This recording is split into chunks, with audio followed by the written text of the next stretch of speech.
Hello dear friends, कैसे हैं आप सब। आई होप कि आप सभी लोग ठीक होंगे, अच्छे होंगे। फ्रेंड्स, मैंने आज आपके लिए फीमेल सुपरवाइजर का जो सिलेबस है वो शुरू किया है, जिसमें हम सोशियोलॉजी शुरू करेंगे। तो सोशियोलॉजी का जो आपका यूनिट 1 है, सोसाइटी, कम्युनिटी एंड एसोसिएशन, उसका यूनिट 1 का जो हमने पहला टॉपिक जो लिया है, जो कि सोसाइटी की रिगार्डिंग है। इसमें हम डिस्कस करेंगे कि मतलब सोसाइटी कितनी टाइप्स की सोसाइटीज़ होती हैं और सोसाइटी में क्या क्या आता है to the exam point of view से मैं आपके सामने डिस्कस करूंगा। जो भी चीज़ें एग्जाम में पूछी जाएंगी वो मैं आपके साथ डिस्कस करने वाला हूँ। बाकी कोई चीज़ रह जाती है अगर, तो उसको उसके बाद मैं आपके सामने एमसीक्यूज़ की सीरीज़ लाऊंगा। बाकी की चीज़ें एमसीक्यूज़ में हम डिस्कस करेंगे। तो आप चैनल पे पहली बार विजिट कर रहे हैं तो चैनल को सब्सक्राइब कीजिए, वीडियो को लाइक और शेयर कीजिए।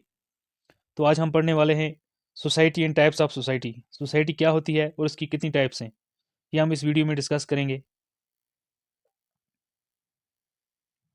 तो हम जैसे देखते हैं, व्हाट इज सोसाइटी। सोसाइटी होता क्या है, जैसे कि आप सभी लोग जानते भी होंगे। A group of people we share a common culture, occupy a territorial area and are bond each other by a common history. एक ऐसा एरिया, ऐसे लोग जिनका कल्चर जो है सेम होता है और टेरिटोरियल एरिया भी उनका सेम होता है, और एक दूसरे से उनकी हिस्ट्री जो है, उनका कल्चर जो है, रहन सहन, उठना बैठना, वो मिल जोल करता है। उसको हम कहते हैं society. Society is mandatory not only for mayor survival but also good for a good life. Society जो है एक पर्सन के लिए, एक इंडिविजुअल के लिए बहुत ही ज़रूरी है, उसको सर्वाइव करने के लिए। समाज जो है उसमें उसका हिस्सा जो होता है, एक पर्सन होता है, उसका हिस्सा जो होता है समाज का हिस्सा होता है। तो एक पर्सन के लिए एक सोसाइटी बहुत अहम रोल अदा करती है। सोसाइटी में एक कल्चर होता है और एरिया होता है और एक कॉमन हिस्ट्री होती है। Society provide us security, relationship, identity and sense of belongingness. बोलता है सोसाइटी में हमें एक सिक्योरिटी मिलती है, आइडेंटिटी मिलती है, और एक हमारी पहचान जो होती है एक समाज में होती है। आइडेंटिटी, रिलेशनशिप से मतलब ये है कि हम सोसाइटी में उठते बैठते हैं, एक दूसरे के साथ रिलेशन रखते हैं, हमारा फ्रेंड सर्कल होता है, हमारे मैट्रिमोनियम यानी अज़दवाजी ज़िंदगी होती है, हम शादियां करते हैं समाज में। तो मतलब एक दूसरे के साथ अपनी जनरेशन जो है आगे बढ़ाते हैं, तो एक दूसरे पे डिपेंड रहते हैं हम। तो सोसाइटी इसी चीज़ का नाम है। Individual and society are directly related to each other, both are complementary. एक पर्सन और सोसाइटी जो है एक दूसरे पे डिपेंड होते हैं। एक पर्सन जो है सोसाइटी के बगैर इनकम्प्लीट है। मतलब अगर कोई पर्सन सोसाइटी से डिस्कनेक्ट हो जाता है, कहीं दूर चला जाता है, वो मतलब वो पर्सन जो है इनकम्प्लीट है सोसाइटी के बगैर। एक पर्सन को ऑल राउंड डेवलपमेंट के लिए सोसाइटी में एज सोशल होना बहुत ज़रूरी है। अब अगर बात करते हैं हम, सोसाइटी में भी सिंपल एज में भी कॉम्प्लेक्स। कोई सोसाइटी जो होती है सिंपल हो सकती है, कोई सोसाइटी तो मोर कॉम्प्लेक्स हो सकती है। इन द सेंस में कोई डेवलप्ड भी हो सकती है, कोई सोसाइटी जो है अंडर डेवलप्ड भी हो सकती है। मीन्स हम इस तरह से कह सकते हैं, कोई सोसाइटी जो होती है बहुत एडवांस होती है, उनका एजुकेशन सिस्टम, उनका कल्चर, उनका रहन सहन, उनका वे ऑफ बिहेविंग जैसा उन जो होता है बहुत एडवांस्ड होता है। कोई सोसाइटी जो होती है उनका way of behaving, cultural life, वो जो है वो डिफरेंट होती है। कुछ सोसाइटी जो हम कह सकते हैं, कुछ लोग जैसे सिटीज़ में, एडवांस सिटीज़ में रहते हैं, डेवलप्ड सिटीज़ में रहते हैं, उनकी सोसाइटी और विलेज की सोसाइटी जो होती है वो टोटली डिफरेंट होती है। In the contemporary world we belong to more than one society. आज की इस वर्ल्ड में हम बिलोंग करते हैं एक सोसाइटी से मोर देन वन सोसाइटी। हमारी जो आज की दुनिया है, आज हमारा जो कंट्री है, इसमें बहुत सारी सोसाइटीज़ रहती हैं, जिसको हम लिंग्विस्टिक बेस पे डिवाइड कर सकते हैं, एथनिक ग्रुप पे, रिलीजियस बेस पे, ट्राइबल पे, कास्ट बेस्ड पे अलग अलग लोग रहते हैं। हमारे अब वहाँ जम्मू कश्मीर की बात करें, जैसे कितने सारे लोग रहते हैं। कोई ट्राइबल्स हैं, कोई बल्तीस हैं, कोई शीना लैंग्वेज बोलता है, कोई कश्मीरी लैंग्वेज बोलता है, कोई पहाड़ी बोलता है, कोई गोजरी बोलता है। तो अलग अलग ज़बानें हैं हमारी। हमारी खुद जो एक स्टेट के अंदर जो है एक डिवीजन है सोसाइटी का बना हुआ है। जैसे हम अपनी कंट्री की बात करें तो नॉर्थ इंडिया जो है, नॉर्थ इंडिया की सोसाइटी जो है साउथ इंडिया से नहीं मिलती है। नॉर्थ का कल्चर और साउथ इंडिया का कल्चर डिफरेंट है। Diversity make deciding which society we are talking about. जो हमारे कंट्री की या हमारे वर्ल्ड की जो डाइवर्सिटी है, मतलब कौन सा पर्सन, कौन सा कल्चर जो है कहाँ पे है, इसके हम बात कर सकते हैं। इसके बेस पे हम बता सकते हैं हम किस सोसाइटी की बात कर रहे हैं। जैसे हम नॉर्थर्न सोसाइटी की बात कर रहे हैं, साउदर्न सोसाइटी की बात कर रहे हैं। साउथ इंडिया में जो लोग रहते हैं, केरला में रहते हैं, तमिलनाडु में, साउथ इंडिया में रहते हैं। नॉर्थ इंडिया में जो रहते हैं, जम्मू कश्मीर में, हिमाचल, पंजाब, या फिर उनके बेस पे हम, उनकी रीजन के बेस पे हम कह सकते हैं कि हम किस सोसाइटी के बारे में बात कर रहे हैं। क्योंकि दो सोसाइटी जो होती है, हर रीजन की हर डाइवर्सिटी जो होती है डिफरेंट होती है।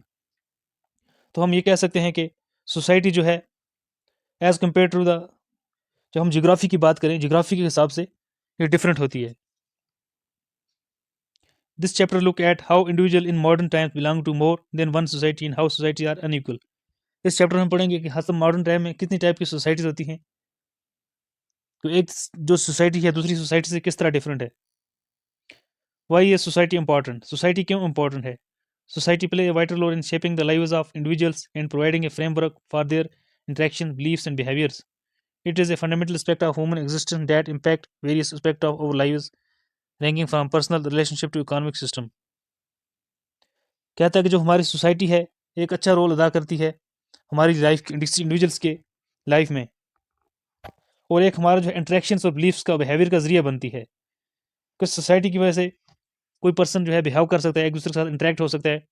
ये जो हमारा फंडामेंटल बुनियादी एस्पेक्ट है ह्यूमन एग्जिस्टेंस का, जिसकी वजह से हमारी जो लाइफ की जो लाइफ है सोशल लाइफ उस पर भी बहुत इम्पैक्ट पड़ता है। जो हमारा रिलेशनशिप है, हमारा इकोनॉमिक रिलेशनशिप हो किसी के साथ कोई लेन देन का मसला है, कोई दूसरा का फ्रेंडशिप का जो रिलेशन है, या किसी के मैट्रिमोनियम रिलेशन है, शादी के जो रिलेशन है, उसके लिए जो सोसाइटी है बहुत ही इंपॉर्टेंट है। उसका रिलेशनशिप को कंटिन्यू रखने के लिए सोसाइटी का एग्जिस्टेंस होना जो है बहुत ज़रूरी है। उसके बाद हम एक देखते हैं सोशल कैपिटल क्या होता है। सोसाइटी में हम देखते हैं strength and unity and any society members willingness to help each other is to be measured and can be called social capital. Social capital उसको कहते हैं कि एक सोसाइटी में कुछ पर्सन्स होते हैं, वो एक दूसरे की मदद के लिए, एक दूसरे का दर्द बढ़ने के लिए आगे रहते हैं, उसको हम सोशल कैपिटल कहते हैं। वो पर्सन जो सोशल सर्विस प्रोवाइड करते हैं ऑन द ह्यूमैनिटेरियन बेस, एक दूसरे को हेल्प करते हैं हर फील्ड में, किसी की कोई प्रॉब्लम हो, कहीं भी डोनेशन करनी हो, उसको हम सोशल जो है कैपिटल कहते हैं, इन सोशोलॉजिकली डेवलप होना। Human beings have created a lived in several types of society throughout history. Sociologists have classified the different type of society into 6 categories. कि बोलता है कि human beings have created a lived in several type of society. इंसान जो है अपनी ज़िंदगी में बहुत सारे की सोसाइटीज़ में रहा होता है, बहुत सारे के इंसान जो होते हैं उनकी सोसाइटी अलग अलग होती है। तो सोशलॉजिस्ट का जो मानना है कि उन्होंने इस सोसाइटी को 6 कैटेगरीज में डिवाइड किया है। तो हर एक का जो each of which possesses their own unique characteristics. तो हर जो मतलब सोसाइटी का है अपने अपने करेक्टर हैं, अपने अपने जो फीचर्स हैं, इस 6 टाइप के अलग अलग हैं। जैसे टाइप्स ऑफ सोसाइटी सोशलॉजिस्ट ने इसको 6 हिस्सों में बांटा है सोसाइटी को। ये एग्जाम पॉइंट ऑफ व्यू से इंपॉर्टेंट है, आपको पढ़ना है। हंटिंग एंड गैदरिंग सोसाइटी पहली कौन सी टाइप की सोसाइटी की, जो कि सोशलॉजिस्ट ने इसको 6 ग्रुप्स में बांटा है। Hunting and gathering society, pastoral society, horticulture society, agriculture society, industrial society, post industrial society. Hunting and gathering society, उसके बाद बोलते हैं पेस्टोरल सोसाइटी। पेस्टोरल सोसाइटी से मतलब वो है कि जो लोग एनिमल्स की रेयरिंग पे, एनिमल्स की प्रोडक्शंस पे डिपेंड होते हैं, उसको बोलते हैं पेस्टोरल सोसाइटी। जो सोसाइटी जो है एनिमल्स की, जानवरों को पालने के लिए डिपेंडेंट हो, उसको पेस्टोरल सोसाइटी बोलते हैं। उसके बाद हॉर्टिकल्चर सोसाइटी, इसमें ट्रीज और प्लांटेशन की डेवलपमेंट होती है। उसके बाद एग्रीकल्चर सोसाइटी, जिसमें क्रॉप्स वगैरह और सभी एग्रीकल्चर जो है इसमें सभी क्रॉप्स प्लांट सब कुछ आ जाता है। हॉर्टिकल्चर जो है उसकी जो है ब्रांच है इसकी एग्रीकल्चर की, तो हॉर्टिकल्चर में ट्रीज वगैरह आते हैं। उसके बाद इंडस्ट्रियल सोसाइटी, कब से इंडस्ट्रीज का डेवलपमेंट हुआ, कब से इन्वेंशंस हुई, किस वजह से इंडस्ट्री जो है डेवलप होनी स्टार्ट होगी, ऐसा क्वेश्चन कहाँ से, रिवोल्यूशन जो था कहाँ से स्टार्ट हुआ, जो कि इंडस्ट्रियल डेवलपमेंट स्टार्ट सोसाइटी में इंडस्ट्रियल सोसाइटी जो ही डेवलप होना स्टार्ट होगी। उसके बाद पोस्ट इंडस्ट्रियल सोसाइटी, कि मतलब इंडस्ट्रियल सोसाइटी के बाद पोस्ट इंडस्ट्रियल सोसाइटी, किस तरह से इंडस्ट्रीज के बाद जो मतलब फर्दर जो डेवलपमेंट थी स्किल्स की, वो किस तरह से शुरू हुई। तो ये हम डिस्कस करने वाले हैं टाइप्स ऑफ सोसाइटी में आपके साथ। सबसे पहले हम जब डिस्कस करेंगे हंटिंग एंड गैदरिंग सोसाइटी, जिसको आपने हिस्ट्री में पढ़ा होगा, paleolithic age. Paleo means old and lithic means stones, old stone age की सोसाइटी है ना।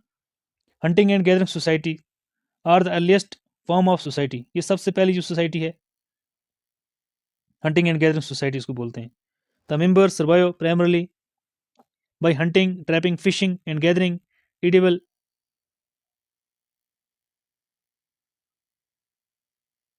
gathering plants. Majority of members' time spent in looking for gathering food. Hunting and gathering society has 5 characteristics. तो hunting and gathering society है, इसके जो 5 characteristics हैं, क्या क्या हैं इसके 5 feature. Family is the societies primary institution. Family जो होता था इनका प्राइमरी बुनियादी जो इंस्टीट्यूशन अदारा होता था। Family determines the distribution of food and how to socialise children. Family determine करती थी कि फूड्स को किस तरह डिस्ट्रीब्यूट करना है और किस तरह से बच्चों को सोशलाइज बनाना है। किस सोसाइटी में, हंटिंग एंड गैदरिंग सोसाइटी में फैमिली का क्या रोल होता था। These societies are small compare to the other. ये जो सोसाइटी थी स्मॉल होती थी। They are generally have less than 50 members. उसके 50 मेंबर से कम मेंबर होते थे। फैमिली मेंबर जो होते थे 50 से कम होते थे। Hunting and gathering societies are nomadic.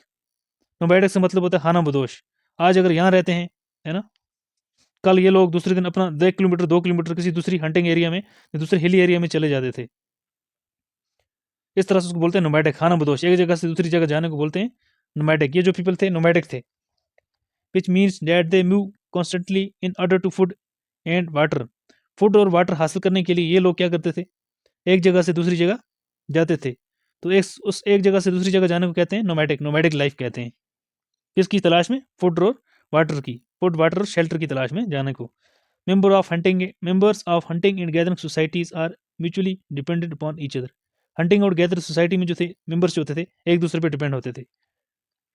although there is an equal division of labor among members of hunting and gathering society। तो डिवीजन ऑफ लेबर्स की बात करें हम, तो उसका मतलब काम किस तरह से बांटे जाते थे किस सोसाइटी में, हंटिंग एंड गैदरिंग सोसाइटी में। There is division of labour based on sex.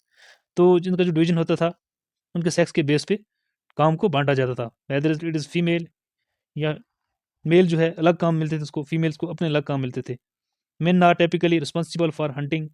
Man जो होते थे हंटिंग के लिए रिस्पॉन्सिबल होते थे। Women generally are women are typically gathering. Women जो होती थी गैदरिंग वगैरह करती थी। मैन जो होते थे हंटिंग करते थे, शिकार वगैरह करते थे। किसमें, कौन सी सोसाइटी में, हंटिंग एंड गैदरिंग सोसाइटी में। उसके बाद हम दूसरी सोसाइटी की जो बात करते हैं, टाइप्स ऑफ सोसाइटी में, पेस्टोरल सोसाइटी जो क्या थी, जिसका मैंने आपको पहले ही बताया है। पेस्टोरल सोसाइटी जो थी डोमेस्टिकेशन ऑफ एनिमल पे डिपेंड थी। ये एनिमल्स की रेयरिंग किस तरह थी, जिस तरह से इंसान का वजूद में आया। सबसे पहले हम जो मतलब देखते हैं हिस्ट्री के अकॉर्डिंग कि मतलब पहले हंटिंग एंड गैदरिंग पे लोग जो थे, इतनी साइंस एंड टेक्नोलॉजी नहीं डेवलप हुई थी। हंटिंग एंड गैदरिंग पे मतलब पीपल जो थे डिपेंड थे। एज पर आर्कियोलॉजिकल सोर्सेज जो हम बात करते हैं हिस्ट्री में, आर्कियोलॉजिकल सोर्सेज की हम बिलीव करें तो जो सोसाइटी थी हंटिंग एंड गैदरिंग से शुरू होती है। लाइफ जो कहाँ से शुरू होती है, हंटिंग एंड गैदरिंग से।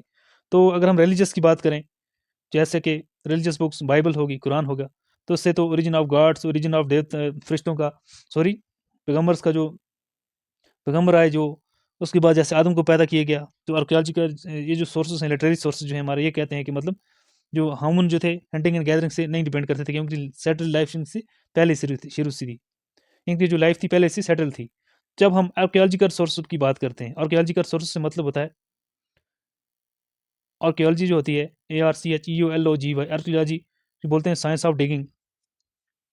जब साइंस ऑफ डिगिंग हम किसी जगह एक्सकवेशन करते हैं, खोदते हैं, किसी जगह हमको एडिकेशन मिलती है कि इस जगह पे कोई सोसाइटी रही है, उसकी बिना पे हम कह सकते हैं कि ह्यूमन जो था हंटिंग एंड गैदरिंग करते थे। जो लोग जो थे हंटिंग और गैदरिंग करते थे पहले, और उनकी जो लाइफ थी एज रेवर्स की जो राउंड होती थी, उनकी जो लाइफ की सेटलमेंट थी, जैसे इंडस वैली सिविलाइजेशन जो है, जैसे आप पढ़ सकते हैं, इंडस वैली सिविलाइजेशन जो सोसाइटी जो थी वो किसके रेवर, इंडस रेवर के अकॉर्डिंग जो थी, इंडस रेवर के राउंड जो थी डेवलप हुई थी। तो कोई भी सोसाइटी जो मर्ज हुई है वो रेवर्स के आसपास मर्ज होती थी, क्योंकि जो उनको रेवर जो था हेल्प करते थे एग्रीकल्चर को ग्रो करने के लिए, और जैसे पानी की ज़रूरत पड़ती थी, इसलिए वो जो भी सोसाइटी जो पहले मर्ज हुई है रेवर्स के आसपास मर्ज होती थी। उसके बाद हम दूसरी सोसाइटी की बात करते हैं, पेस्टोरल सोसाइटी जो है मर्ज हुई। पेस्टोरल सोसाइटी मीन्स जो सोसाइटी थी डोमेस्टिकेशन ऑफ एनिमल पे डिपेंड थी।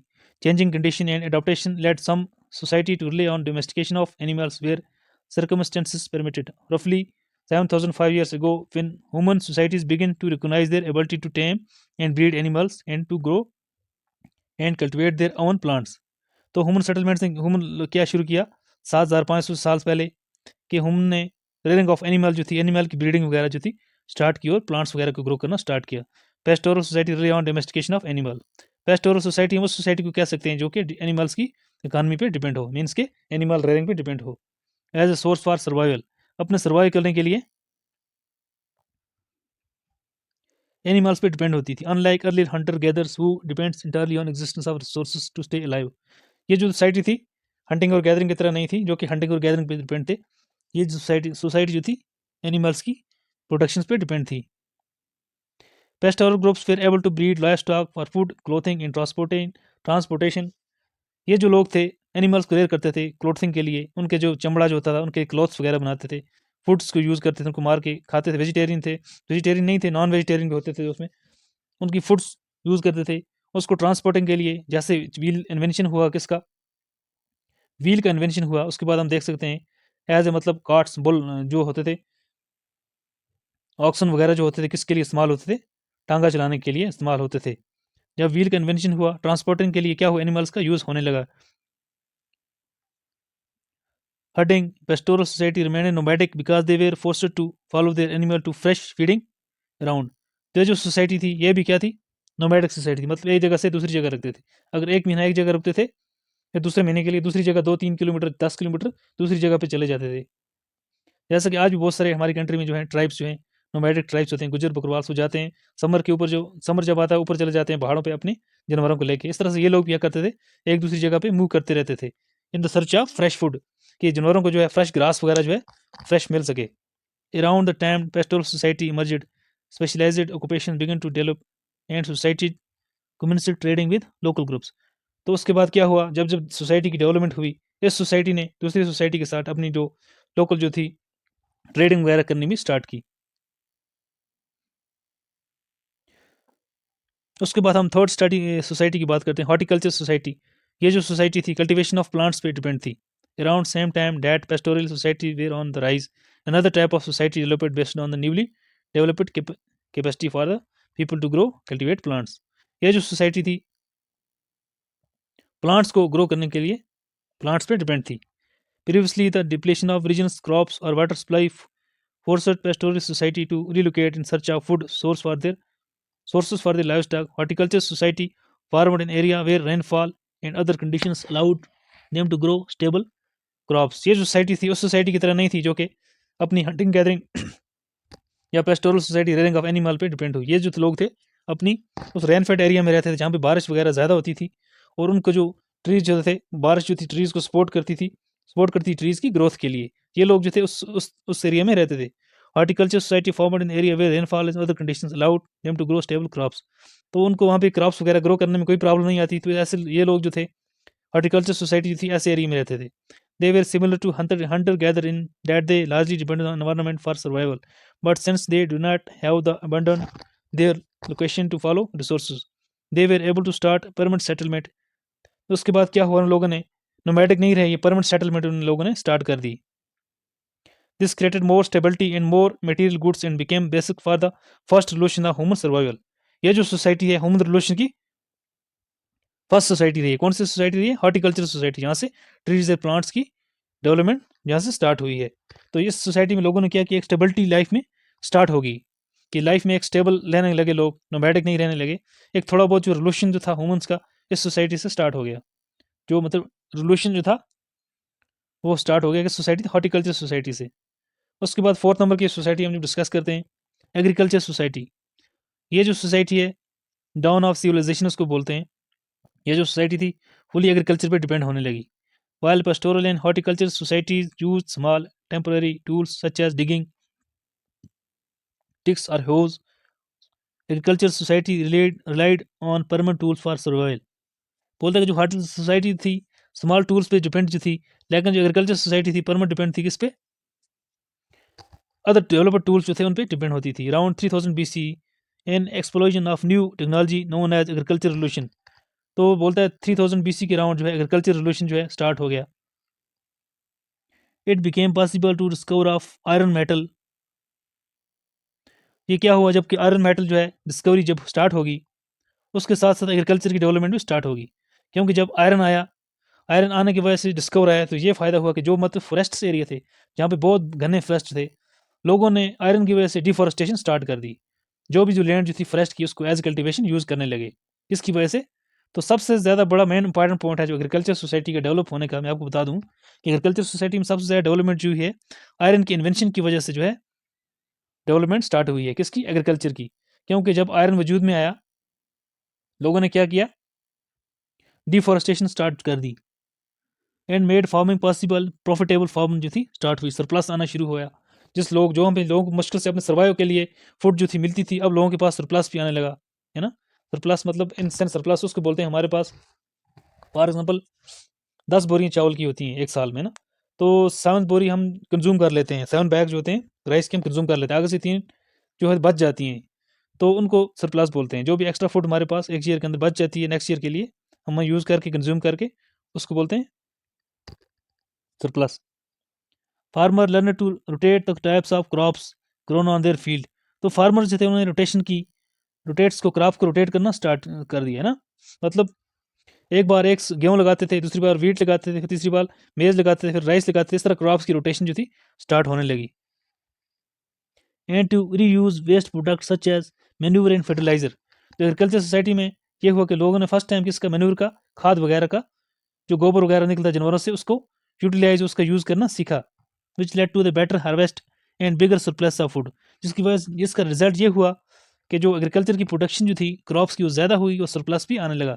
New tools for digging and harvesting were made for metals and this made them more effective and longer lasting. तो न्यू इन्वेंशन जो थी टूल्स की agriculture society में होने लगी, जिसकी वजह से उसकी डेवलपमेंट बहुत ज़्यादा होने लगी. जो उसकी वजह से क्या हुआ, मोर जो सोसाइटी जो थी मोर इफेक्टिव होने लगी, सर्वाइव ज़्यादा करने लगी ना. And particularly bountiful region became centre for trade and commerce. तो उसकी वजह से ये हुआ कि बहुत सारे रीजन जो थे एज ए सेंटर बन गए ट्रेड और कॉमर्स का. जब एग्रीकल्चर सोसाइटी हुई, पहले आपने देखा हंटिंग एंड गैदरिंग, फिर पास्टोरल. ये जो सोसाइटी जो थी पहले खुद अपने पे क्या थी, मुश्किल से अपने लिए लोग सर्वाइव करते थे.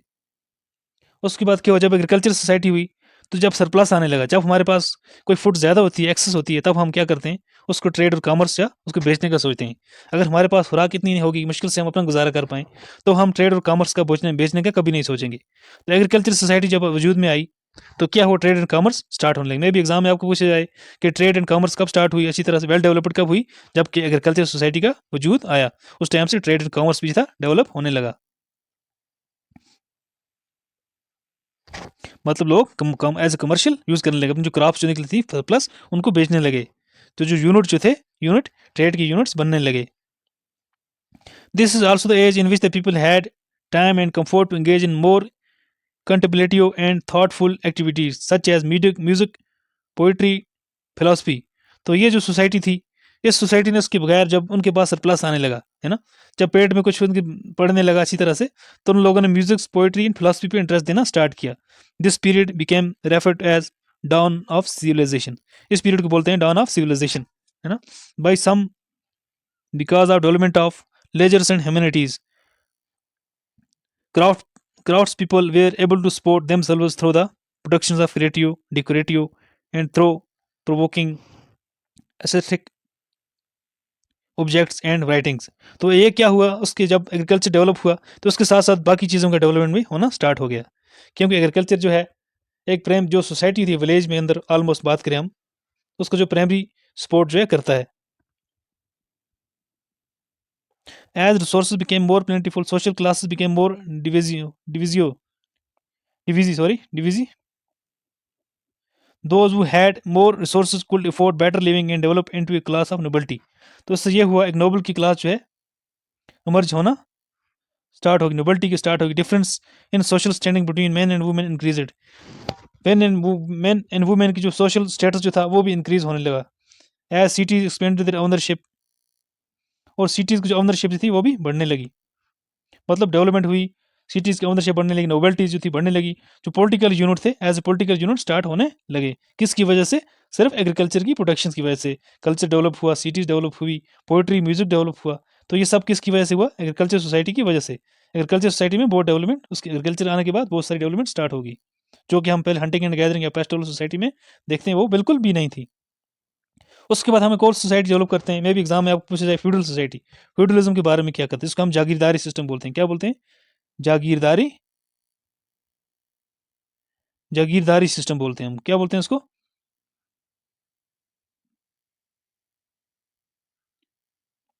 Feudal society. Feudalism is a German word, feud means piece of land. Feudalism जो है एक जर्मन वर्ड है जिसको बोलते हैं, जिसका मतलब होता है piece of land. It merged in Europe. ये यूरोप में मर्ज हुआ फ्रॉम 19 to 15 सेंचुरी. फ्यूडलिज्म जो है यूरोप में मर्ज हुआ था कहाँ से, 9 to 15 सेंचुरी से लेके. Feudalism was dominant social system in middle Europe where the society was based on feudal pyramid. Society जो थी फ्यूडल पिरामिड पे डिपेंड थी. Where the king was at the top, king जो था टॉप पे होता था, while the nobles, knights and vassals were below. उसके बाद नोबल्स, नाइट्स वगैरह होते थे उसके बिलो होते थे. जैसे हम देख सकते हैं ग्राफ में, किंग ऊपर होता था सबसे, उसके बाद नोबल्स, उसके बाद नाइट्स, उसके बाद पीजेंट्स. तो उसमें जो था किंग जो था एक लैंड प्रोवाइड करता था किनको, नोबल्स, नाइट्स और पीजेंट्स को। सारी जो लैंड होती थी फ्यूडलिज्म में किंग्स के अंडर होती थी। किंग जो क्या करता, लैंड्स के पार्ट्स होता था इन लोगों को प्रोवाइड करता था। तो इन रिटर्न ये लोग जो थे अपनी स्टेट को, किंग को एज मिलिट्री एडमिनिस्ट्रेशन और मिलिट्री सिक्योरिटी जो होती है प्रोवाइड करते थे। सिक्योरिटी प्रोवाइड करते किसको, किंग को। तो उसको बोलते हैं फ्यूडलिज्म, जागीरदारी सिस्टम, है ना। यहाँ से किंग होता था, उसके अंदर सब लैंड होती थी, लैंड जो होती थी नाइट्स और पीजेंट्स को प्रोवाइड करता था। तो इन रिटर्न में वो लोग जो थे सिक्योरिटी एज मिलिट्री एडमिनिस्ट्रेशन जो थी प्रोवाइड करते थे किंग को सर्विस प्रोवाइड करते थे। किसके रिटर्न में, लैंड के रिटर्न में। In the 19th century give rise to feudal society. 19th century में यह हुआ कि फ्यूडल सोसाइटी का राइज होना स्टार्ट हो गया। These societies maintain strict hierarchical system of power based around land ownership and protections. तो मतलब ये सोसाइटी जो थी लैंड ओनरशिप और प्रोटेक्शन पे डिपेंड थी। The nobility known as lords placed vassal in charge of piece of land. जो लॉर्ड जो थे in charge of piece of land होते थे, उनको पीस ऑफ लैंड का इंचार्ज बनाया जाता है। In return for the resources that land provided vassals promised to fight for their lords. तो इन रिटर्न में क्या होता था कि लॉर्ड्स को सिक्योरिटी प्रोवाइड करने के लिए लोग प्रॉमिस करते थे कि अगर आप हमें ज़मीन दोगे, हम आपको सर्विस प्रोवाइड करेंगे, मिलिट्री सर्विस प्रोवाइड में आपकी स्टेट को सर्व करेंगे। These individual piece of land known as फिefdoms। तो as individual piece of land को क्या बोलते थे, fiefdom बोलते थे।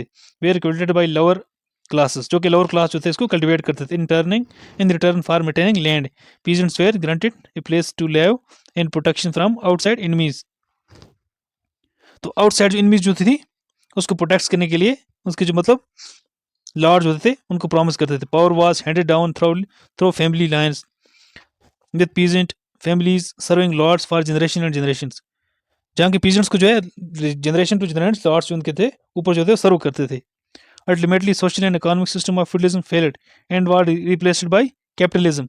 तो जिसका नतीजा ये हुआ, जब लोगों में अवेयरनेस आने लगी, है ना, लोग जब जब लोगों के पास नॉलेज आने लगी तो लोगों ने प्रोटेस्ट किया, तो लोग उसकी बगावत पे उतर आए। तो कैपिटलिज्म का जो सिस्टम था वो बिल्कुल डिक्लाइन हो गया।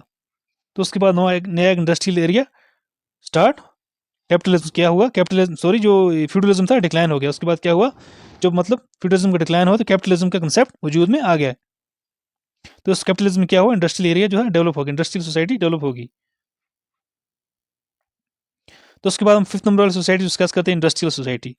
जो लोग ये जो थे इंडस्ट्रीज पे डिपेंड थे, किस तरह से इंडस्ट्रीज का वजूद में आया। इंडस्ट्रियल सोसाइटी में क्या होता है, in the 18th century European experienced a dramatic rise in the technologies invention. 18th century में हुआ कि टेक्नोलॉजी की इन्वेंशन जो थी बहुत ज़्यादा होने लगी। टेक्नोलॉजी जब इन्वेंशन होगी, इंडस्ट्रियल रिवोल्यूशन जो था स्टार्ट होने लगा। What made this period remarkable was the number of new inventions that influenced people's daily lives। तो न्यू इन्वेंशंस की वजह से ये हुआ कि इन्फ्लुएंस हुआ इस पर, तो लोगों की आम जिंदगी थी उस पर यह हुआ कि डेवलपमेंट जो थी स्टार्ट होने लगी।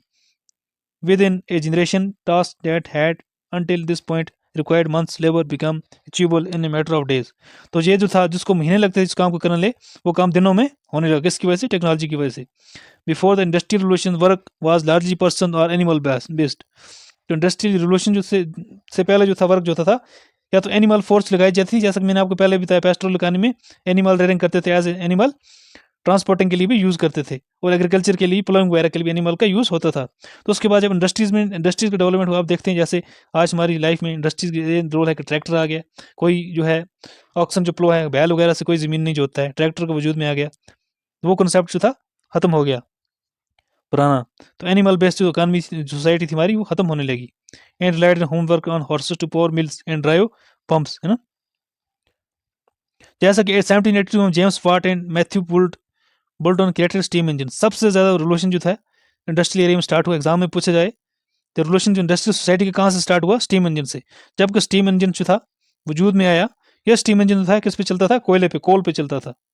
कोल इस तरह से मिसाल तो कोल की हीट की वजह से स्टीम्स जो थे भाप पैदा की जाते थे, इसकी वजह से आगे इंजन जो था जनरेट करता था, इंजन जो था चलता था, किसकी वजह से, स्टीम्स की वजह से। स्टीम जो था कोल पे डिपेंड था, कोयले की वजह से स्टीम इंजन का वजूद में आया। ये जो स्टीम इंजन था कोयले पर चलता था। Steam engine that could do the work of 12 horses by itself. जो कि ऐसा इंजन है कि 12 घोड़ों का काम अकेला कर सकता था। Steam power began appearing everywhere. Steam engine का जो पावर था हर जगह अपेयर होने लगा, हर जगह, मतलब रेलवे जो लाइन थी उस पर चलने लगी, ट्रांसपोर्टेशन के लिए स्टीम इंजन का यूज़ करने लगा, बहुत सारी जो मिल्स होती थी उनमें यूज़ होने लगा स्टीम इंजन, बहुत सारी जो माइनस होती थी कोयले की या फिर और मेटल्स जो होती है उनकी माइनस में स्टीम इंजन की जो था उसको यूज़ करने लगा, मेटल की एक्सट्रैक्शन के लिए, ट्रांसपोर्टेशन के लिए स्टीम इंजन का जो था यूज़ होने लगा। तो स्टीम इंजन था इंडस्ट्रियल में रेवोल्यूशन में इसका बहुत बड़ा हाथ रहा है स्टीम इंजन का। तो एग्जाम में पूछा जाए, मे भी ऑब्जेक्टिव में क्वेश्चन आ जाए कि सबसे इंडस्ट्रियल रेवोल्यूशन में क्या है, क्यों डेवलपमेंट इंडस्ट्रियल रेवोल्यूशन में किसकी वजह से हुई है, तो स्टीम इंजन की वजह से हुई है। तो ऐसा भी पूछा जा सकता है, जेम्स किसने इसको इन्वेंशन किया था, James Watt and Matthew Boulton ने क्रिएट किया था स्टीम इंजन को, ये आपको याद रखना है। तो उसकी वजह से क्या हुआ, टेक्सटाइल मिल्स डेवलप होने लगी, फाइबर क्वालिटी भी इंप्रूव होने लगी, बेटर क्वालिटी के प्रोडक्ट्स मिलने लगे, जो हैंडमेड प्रोडक्ट थे लोगों ने उनको प्रेफर करना छोड़ दिया, जो कि मशीन मेड्स गुड्स थे वो स्टार्ट हो गए इंडस्ट्रियल रेवोल्यूशन में। Farmer were able to purchase mechanical seeders and threshing machine that cause agriculture productivity to soar. तो फार्मर्स जो थे उन्होंने क्या किए, मशीनरी जो थी अपने एग्रीकल्चर के लिए खरीदनी जो थी शुरू की थी, जैसे मतलब such as paper and glass became available to average person, paper और ग्लास जो था एक एवरेज पर्सन के लिए भी पॉसिबल होने लगा। And quality and accessibility of education health sort, तो उसकी वजह से यह कि क्वालिटी ऑफ एजुकेशन हेल्थ की भी लोगों को अच्छी सर्विस मिलने लगी। Gas lights allowed increase visibility in dark and towns and cities developed night life. तो ये हुआ गैस लाइट जो थी उसकी वजह से सिटीज और डार्क सिटी जो थी, स्ट्रीट लाइट्स जो थी वो आगे गैस लाइट पे चलने लगी, तो डेवलपमेंट जो थी स्टार्ट होने लगी। तो इस तरह से स्टीम इंजन की वजह से इतनी जो इंडस्ट्रियल सोसाइटी थी बहुत ज़्यादा फ्लोरिश हुई, स्टीम इंजन की वजह से इंडस्ट्रियल सोसाइटी को बहुत मदद मिली है, जिसकी वजह से फैक्ट्रीज में, मिल्स में, हर जगह में टेक्नोलॉजी का रेवोल्यूशन आना स्टार्ट हो गया। One of the result of increase production and technology was the rise of urban centres. इसका नतीजा ये हुआ कि अर्बन सेंटर बनने लगे, सोसाइटी डेवलप होने लगी ना, अर्बनाइजेशन जो थी स्टार्ट होने लगी। Workers flocked to factories for job, लोगों को जो है रोजगार मिलने लगा फैक्ट्रीज में, तो लोग जो थे एक जगह से दूसरी जगह पे मूव करने लगे। Population of cities became increasingly diverse, the new generation became less preoccupied with maintaining family land and traditionals and more focused on acquiring wealth and achieving upward mobility to themselves and their families। जो traditional life थी agriculture पे लोग ज़्यादा depend नहीं रहने लगे, तो factories और प्रोडक्शंस पे ज़्यादा डिपेंड होने लगे। People wanted their children and children to continue to rise top and as capitalism increased and so did social mobility. इस तरह से हुआ कि कैपिटलिस्ट क्लास जो थी, इकोनॉमिस्ट क्लास जो थी, वो डेवलप होने लगी, किसकी वजह से, इंडस्ट्रियल रेवोल्यूशन की वजह से। It was during the 18th and 19th century the industrial revolutions was sociology was born। तो ये जो था इंडस्ट्रियल रेवोल्यूशन जो शुरू होने लगा, life was changing quickly and long establishment of traditions of agriculture era did not apply to the life in the largest cities. तो cities में जो था एग्रीकल्चर जो थी उस पर लोग ज़्यादा फोकस नहीं करने लगे। Masses of people were moving to new environment and often found themselves faced with horrendous conditions, filth, overcrowding and poverty. तो पॉवर्टी से लोग बाहर आने लगे और मतलब सिटी की तरफ मूव करने लगे। Social scientist emerged to study relationship between individual members of society and society as whole. तो सोशल जो साइंटिस्ट थे उस सोसाइटी को स्टडी करने लगे कि मतलब सोसाइटी के इंडिविजुअल मेंबर्स और इनमें क्या फ़र्क है, किस तरह से सोसाइटी ने एक रिवोल्यूशन स्टार्ट किया है। उसके बाद हम 6 नंबर वाली जो सोसाइटी डिस्कस करते हैं, पोस्ट इंडस्ट्रियल सोसाइटी। जब इंडस्ट्रियल सोसाइटी आ गई उसके बाद हम देखते हैं पोस्ट इंडस्ट्रियल सोसाइटी में क्या हुआ, जब रेवोल्यूशन के बाद, स्टीम इंजन के बाद क्या रेवोल्यूशन आ गया ना।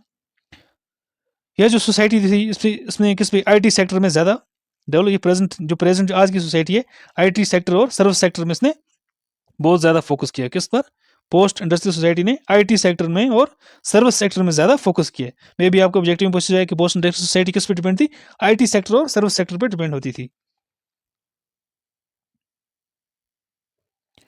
Information society sometime known as post industrial और डिजिटल सोसाइटी, इसको डिजिटल सोसाइटीज बोलते हैं।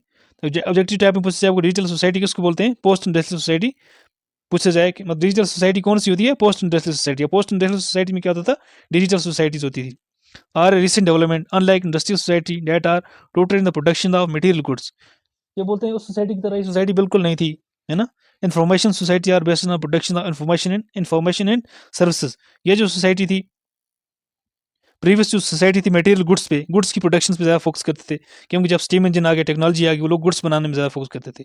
अब ये लोग गुड्स जो बनाए हैं उनको इन्फॉर्मेशन एंड सर्विसेज की वजह से किस तरह लोगों में डिस्ट्रीब्यूट की जाए, किस तरह से एक इकानमी को ज़्यादा से ज़्यादा डेवलप, इकानमी की ज़्यादा डेवलपमेंट हो, उसके लिए इस इंडस्ट्री का, इस सोसाइटी का, जब पोस्ट इंडस्ट्री सोसाइटी का वजूद आया। यह जो सोसाइटी है इसको डिजिटल सोसाइटी भी बोलते हैं। Digital technology is the steam engine of information societies and computer moguls such as Steve Jobs and Bill Gates Steve Jobs की इसमें एग्जांपल दी गई है, किस तरह से उन्होंने इस सोसाइटी को, टेक्नोलॉजी की सोसाइटी को, इंफॉर्मेशन टेक्नोलॉजी के को डेवलप किया है। Since the economy of information society is driven by knowledge and not material goods, power lies with those in charge of storing and distribution information. ये जो society थी उसको छोड़ के किस पे डिपेंड होने लगी, इंफॉर्मेशन, डिस्ट्रीब्यूशन ऑफ इंफॉर्मेशन पे डिपेंड होने लगी, ना कि material goods like powers goods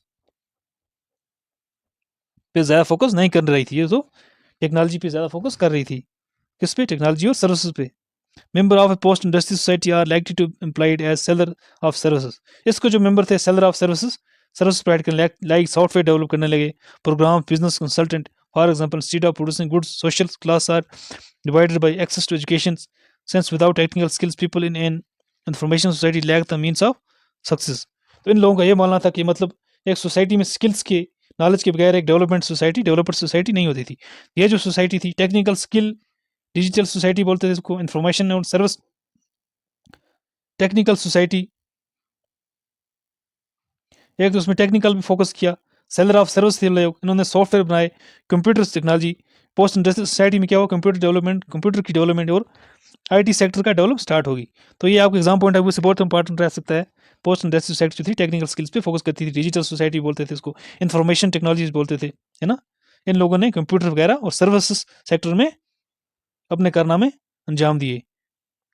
तो ये थे आज हमारा सोसाइटी क्या होती है, टाइप्स ऑफ सोसाइटी क्या होती है, ये मैंने आपसे डिस्कस किया। आप इसका सोशलॉजी का जो चैप्टर है, यूनिट 1 जो है, इसका पहला टॉपिक है। तो वीडियो आपको कैसे लगी कमेंट सेक्शन में जरूर लिखिएगा। ये पार्ट 1 है, इसके बाद हम सोसाइटी जो है, बाकी इसके जो कंपोनेंट्स हैं वो डिस्कस करेंगे। मैं आपको बता दूं, सोसाइटी, कम्युनिटी एंड एसोसिएशन जो है, कम्युनिटी एंड एसोसिएशन क्या होते हैं हम नेक्स्ट लेक्चर में डिस्कस करेंगे। तो चैनल पे पहली बार विजिट कर रहे हैं तो चैनल को सब्सक्राइब कीजिए, वीडियो को लाइक और शेयर कीजिए। थैंक यू गाइस, मिलते हैं नेक्स्ट लेक्चर में।